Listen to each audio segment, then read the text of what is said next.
Hello everyone and welcome back to a new video. In this video, I'm going to show you guys how you can use transitions in Microsoft Clipchamp. So if you guys want to learn how to do it, just follow the steps that I'm going to show you. As you can see guys, I'm right now in Microsoft Clipchamp and this is how the homepage looks like. So right here in the left side of your screen, you're going to find all of the sections. You're going to find the home section, the brand kit, templates, and here you're going to find all of your folders. Right here in the center of your screen, you're going to find the option to create a new video. And from here, you can create a video with AI. So right now, I'm going to click on create a new video. And then once you do that right here, as you can see, guys, you're going to find all of the tools that you need in order to customize your video. So right now I'm gonna click on import media to add the video.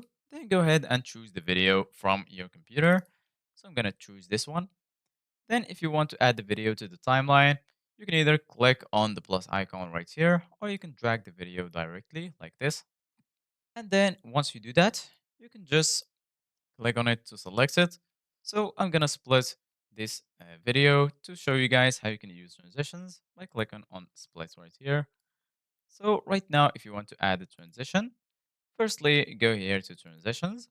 And then right here, as you can see, guys, you're going to find a lot of options. For example, I'm going to choose this option, this transition. So if you want to add this transition, just click on it, hold it, and then you can add it right here, add transition. And right now, between these two clips, we're going to find the transition. So I'm going to play. And as you can see, guys, right now, we're going to see the transition.